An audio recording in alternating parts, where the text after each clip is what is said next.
Support for Your Fantastic Mind, provided by Southern Company Foundation.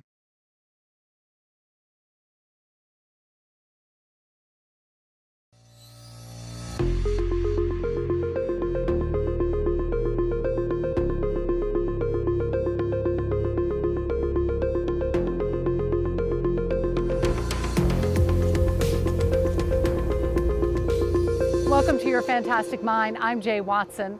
This week, we have 3 different stories for you that have one big thing in common. They are about second chances at health and in life. So we begin this week with Libby Ingram, a married mom of 2 who thought she was just stressed or tired, like a lot of moms, but it turns out it was much more than that. Hey, John, you want to throw a little bit? Tossing a Frisbee in the driveway with her 14-year-old son should be a cinch for Libby Ingram. A 6-foot 1-inch tall former all-SEC college volleyball star. Here we go. Her hand-eye coordination was keen until now. I started feeling badly probably about 2 or 3 months ago. And then about a month and a half ago, 2 months ago, I started having numbness down my left side. It's like at the base, it just feels really tight and full. I get double vision, and I just get these feelings of feeling very panicked, like just out of control, like things aren't right. Is it good, John? Yummy? Libby thought it was getting older. She thought it was stress. Do you want some more? Mom to twin 14-year-old boys, one who is non-speaking with autism. Ice cream is good. Libby's husband, Peter, was also diagnosed with stage 4 lung cancer. And that was one thing. That's too much for most people by any standard. Somebody wrote very Full disclosure, Libby is one of my dearest friends. Give me a high five. That's why this outgoing, gregarious, optimistic woman allowed us to chronicle what happened to her. In the brain, there's kind of a sort of a set of rivers of brain fluid that go through the center of the brain and then ultimately have to go out through a narrow corridor called the aqueduct of Sylvius. And this corridor, all the fluid in the brain has to exit there and eventually get back out and get reabsorbed. If this aqueduct, this little river, gets blocked, even occasionally or partially, it can create some of these symptoms.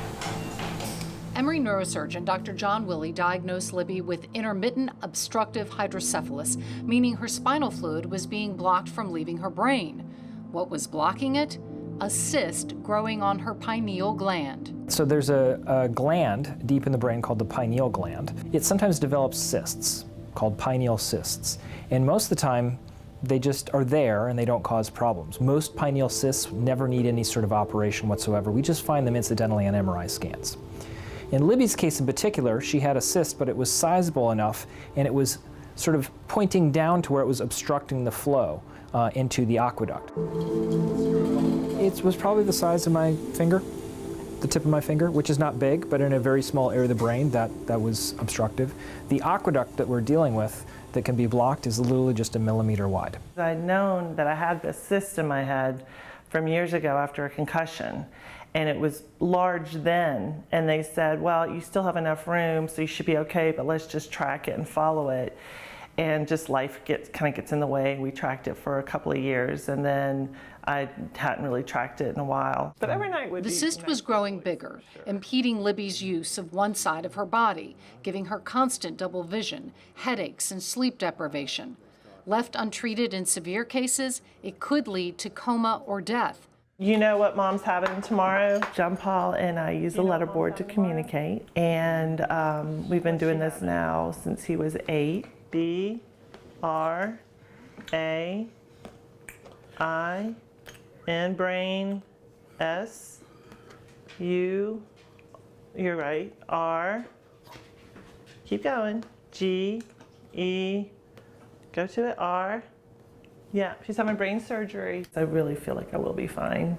I feel like my doctor is amazing, and I have a lot of faith that it's all going to be great. I have a lot of faith that Peter's going to be around for many years. So, you know, I'm an optimist, as you well know. So Libby, who takes care of everyone else in her life, had to put herself first. We arrive at the hospital before dawn. Mwah. Libby's family and her son Thomas keep her company before surgery. I hurt my knee. Yeah, how'd you hurt it? I don't know. It's fine. We need to buy you some new shoes when I'm home. I'll hopefully be home this weekend. So the plan is to shave a little patch of hair about this size. The little window through the skull is about this big. Okay. So smaller than a dime. All right. And then we use navigation to create the ideal trajectory to get to exactly where we want to. So it's a pass through a little thin layer of cortex, the surface of the brain, Okay. to get to that fluid space in the brain, the ventricle. Okay. And then everything from there is navigating through that fluid space with little tiny cameras Okay. on flexible little tubes. It's like you have a river that's being dammed up, and so it's creating a lake. Okay. And that lake is what's causing the pressure. We're gonna knock a hole in the beaver dam Okay. to get rid of that obstruction. Okay. But we don't know if we've actually gotten rid of the beaver, and the beaver's not gonna rebuild the dam. Right. So while we're going to alleviate that obstruction, we're also gonna create a little bypass so the fluid can get out in case the beaver tries to rebuild it. Okay. Okay? There's a high chance that the cyst comes back, which is why we have the backup plan of creating a bypass. I was talking to a friend who had something done with a cyst at one time. His was in his pituitary, and he said they took some fat from somewhere and plugged it in. Do you have to do that to me? Do you want me to? If it's right here, I like just charge as extra much for as that. you want. Yeah, I'd Yeah, be no, thrilled. no, That'd be it's really. not that type of surgery. Go. Love you. After goodbyes, Libby is wheeled to the OR. You see the cyst is right here. It's blocking the way. A small hole is drilled in Libby's skull to create a window, and then Dr. Willie passes a camera through a tube-like straw deep into her brain. What looks like a pulsating bubble is the cyst that has been blocking the flow of her cerebral spinal fluid. Dr. Willie uses a cauterizing tool to punch a hole in the cyst. We saw where the cyst was, made a little hole in the cyst. With the hole in the cyst, you can see the small tunnel where the fluid needs to exit and how the cyst had been blocking it. Dr. Willie uses a forceps-like device and then a neuroendoscopy balloon to make sure the cyst is widely open. After draining the cyst and removing part of the cyst wall, Dr. Willie does a ventriculostomy, basically creating a new small bypass so that if the cyst comes back, Libby's spinal fluid will have a way out. 18 months later, a lot has changed. I feel great. I feel like the old me again. Peter is in remission. Life is busier than ever. But with her health restored, Libby is up to the daily challenge, whatever may come.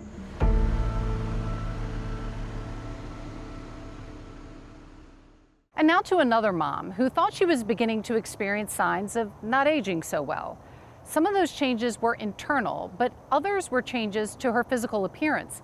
It would take Laura Christenberry a decade before she would learn she had an incredibly rare condition.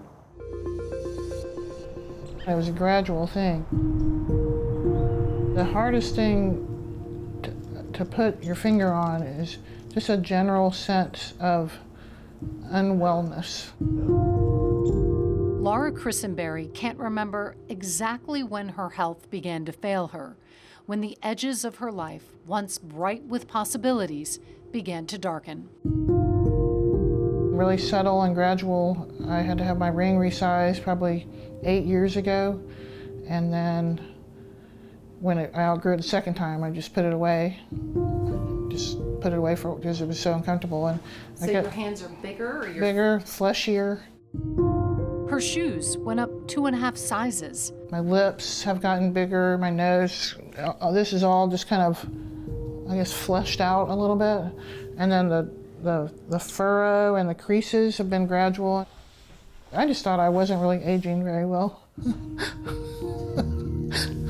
But, oh well, you know, there's more important things. Laura's husband, Joe. But even when I look back at photos of Laura, everybody else sees these changes that I still don't even see. I see some minor things, but I guess it's been such a gradual process for me that I still, even the photos, I still see her. I just see Laura.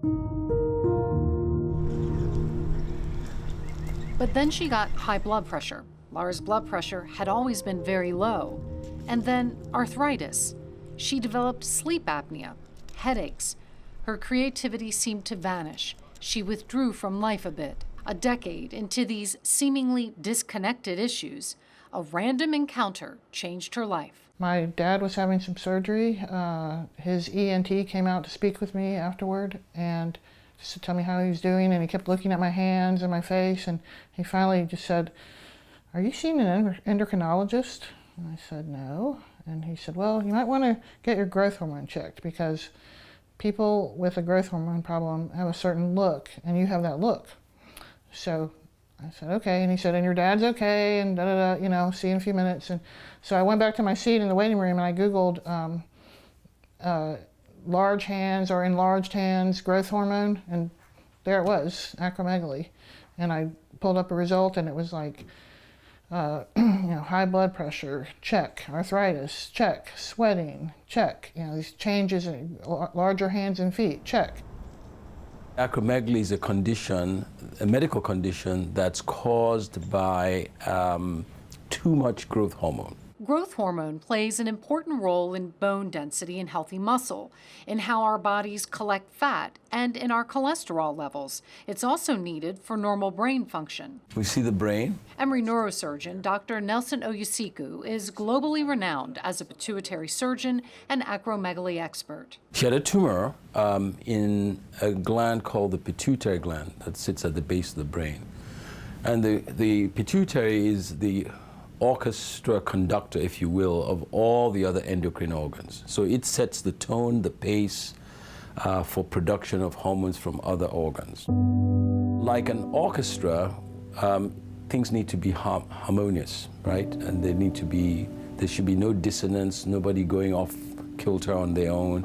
And so the pituitary acts as the conductor for the endocrine system and keeps everything on an even keel. Not too much, not too little, just enough, at the right time, not too late, not too early. Laura's tumor on the pituitary gland was less than 2 centimeters and was autonomous, meaning it was pumping out growth hormone relentlessly, altering her appearance and seriously damaging her health. Your face changes.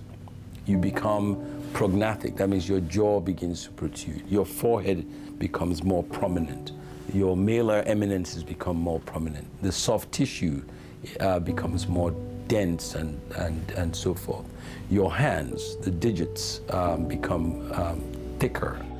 Inside of you, things are changing as well.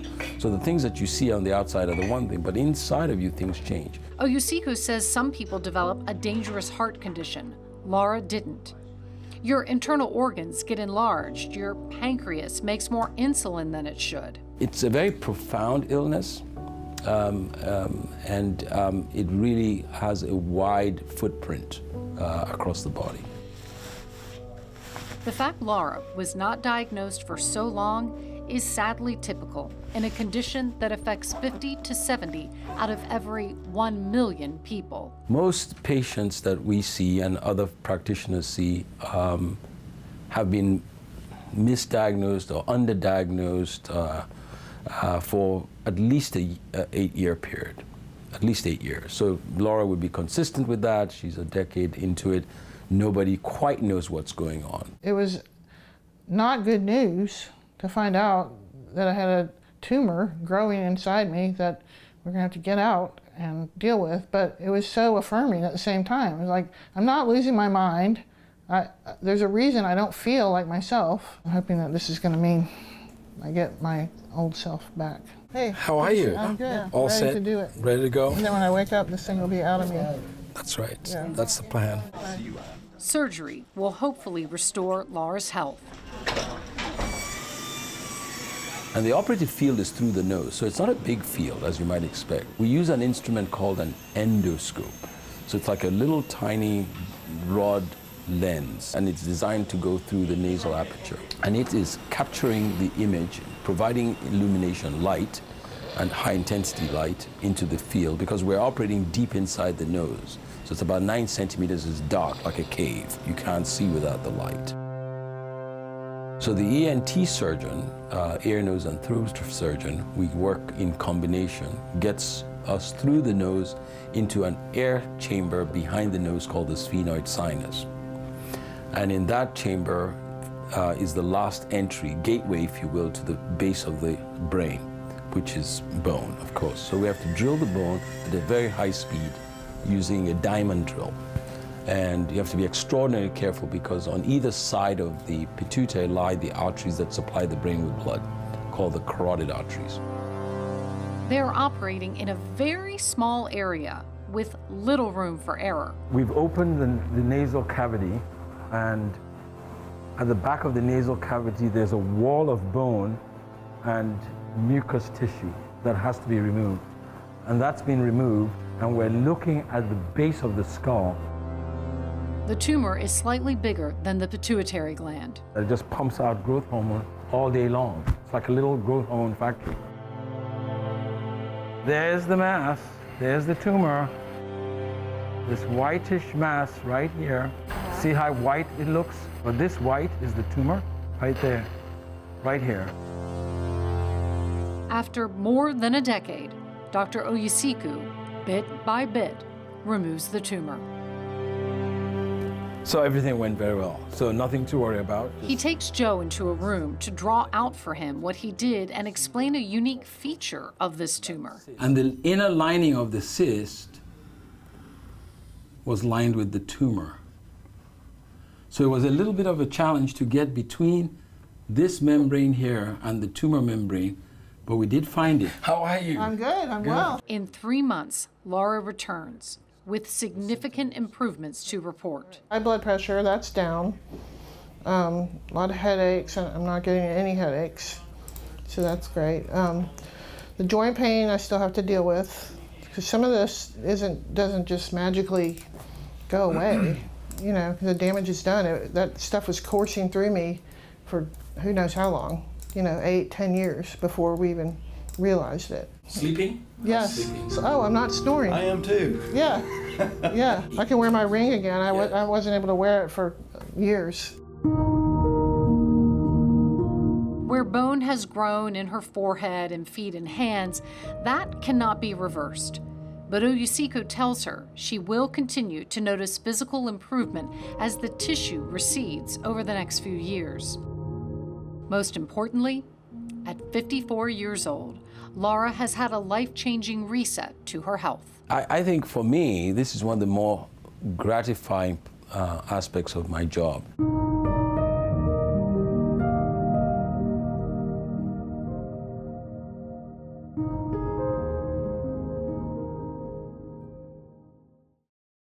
A dream of every parent is for their child to grow up and leave the nest.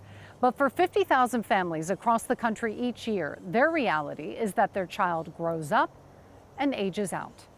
Among families whose children have autism, it's known as the 22-year cliff, a program to turn that cliff into a possible launch pad to independence is called My Life. I gotta brush it and I gotta straighten it and take, care of it.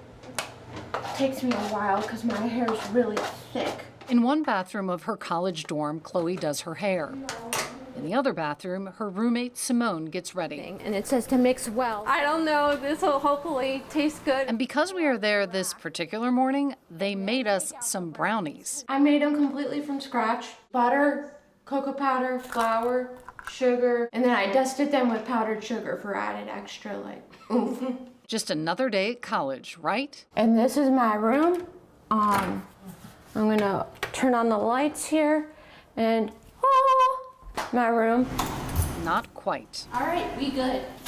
I'm really excited to be doing this, and I'm really thankful that I was given this opportunity. And I wake up and I'm like, oh my gosh, I can't believe I'm actually here. Here is the My Life program created by the Emory Autism Center, where young adults with autism get to experience 3 weeks of college campus life, a fun, intensive practice run at Independence. I can get these things popping out. Unlike the made-from-scratch brownies, the boys' dorm is, well, typical. Video games and prepackaged food rule the day. But these are huge steps for adults who still live with their parents. Noah Markson is 20 years old. Getting to hang out with them, getting to eat a lot of pizza rolls. Been going pretty good, honestly. It's something that the families very much appreciate. Psychiatrist Dr. Joe Kubels is the director of the Medical and Adult Services at Emory Autism Center. The issue facing thousands of American families every year is when their adult child with autism ages out, losing access to much-needed therapy and services they received while growing up. How many times have I met with a family, who's like, a month ago we had all these services and supports and now we have nothing. What do we do? It's a huge problem. Approximately 50,000 young people every year transition into adulthood, basically meaning they turn 22. Then that creates what we call the 22-year cliff. I think my favorite dinner... The goal of My Life is in the name, to help these young adults gain independence needed to live their own lives. And then after that, In the span of 3 weeks, each of the 6 participants will gradually challenge themselves to be more and more independent. I am Chloe, and I'm myself. From group workshops I am Noah. to social skills icebreaker activities My name is Simone, to bonding, but I want you to pick a picture. hanging out with their peers. My Life members have autism. So I'm just going to quickly go over what All to along the expect way, for a us. team is leading them, and that guidance, patience, and repetition produces a change. Moving out is such a big deal because it's cutting all those safety nets. And so I think that's why this program is so invaluable. It's less like jumping off a cliff and more like bungee jumping. You're kind of testing the waters, seeing what it would be like. So what level of independence do you hope to have as an adult? The kind where if anything were to happen, I could continue to function without my parents. A turkey burger. Have a great day. They learn to navigate the massive cafeteria on their own. They have like buffets scattered around. It's an all-you-can-eat. It's like Golden Corral, but fancier. We're working on being independent in that because it's like our choice, what we choose to get. And trust me, some people come back with 3 plates of food. I'm not going to say names, but... We already tied up the sunflower. Encouraged to pursue a passion on their own, Noah chooses gardening. Oh yeah, that I can do. And then we want to do that on the top. Well, we will have eggplant soon. I already have the oven preheated. Chloe chooses cooking. And my grandma knows how to bake. And you always want to crack on a flat surface till you hear the crack. And then you want to gently pull apart. Very nice to meet you, and this is Phineas. And Simone loves dogs, so she does a visit with a therapy dog. How long does it take to train a therapy dog? Depends on the dog. Then a big step, solo trips on public transportation. Resumes are created. There's even a Build Your Brand contest to design a t-shirt, and teams must develop a complete marketing plan. That's where this comes into play. So basically we're going to take what we learned last week and put it into practice. The program doesn't shy away from tough issues. How you doing? I'm Officer Francis. Like what to do when pulled over by police. One thing that we always recommend, especially if it's multiple people in the car, to roll all the windows down. Especially if you have tinted windows and you can't really see that well, but just roll down all the windows. That would be, it's just like the thing we were talking about last time, officer safety. We'll have like strobe lights, or not strobe light, but a spotlight that we can shine into the vehicle. One, just because it's night, that way we can see how many occupants are in the car, because we got a call that they were suspicious activity. Emory police officers create role-playing opportunities to remove the unknowns. Stay calm, that was one thing we talked about a lot. What else? Hands on the wheel, show us your hands, okay. The 3 weeks fly by, and it's time to go home. I hope everyone got to, the people that have worked with us can kind of understand a little bit as to what autism is like and how not everybody with autism is the exact same. And we all have different struggles and stuff like that. So again, really thankful. I like how everything is applicable. Like, my big problem with school was, I'd be learning something like how to calculate the hypotenuse or whatever, or like a obtuse circle. I'd just be wondering, when am I ever gonna use this? And with a lot of the classes here, it's stuff like how to open a bank account, first aid, how to cook for yourself. I didn't really do my own laundry before this, so it was kind of a wake-up call there. I thought I was independent before this class, and being in it has made me learn a lot of stuff that I was like, oh, wow. It was like they woke up to the possibility of living independently. Like, oh, you know what, I can do this. I can be in my apartment. I can cook my own meals. I can do this if I have just a little bit of support. And that may be the great power of My Life, the revelation that one day they could live their own. Probably 2/3 of the autism community with really pretty modest support could really be out there, frankly, earning money and paying taxes rather than, needing to have Medicaid and needing society to be, providing resources for them. I have my own bedroom. They're human beings. They want the same things we do. Being with their peers, discovering their own strengths and abilities, experiencing life in all its imperfect, marvelous wonder. I was excited to be a part of this opportunity, and, it's just a dream.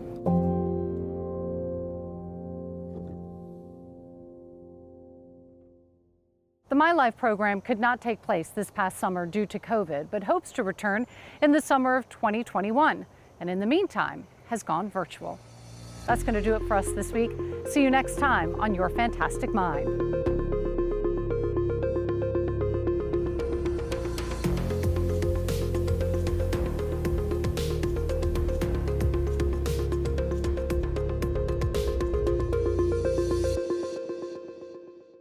Support for Your Fantastic Mind, provided by Southern Company Foundation.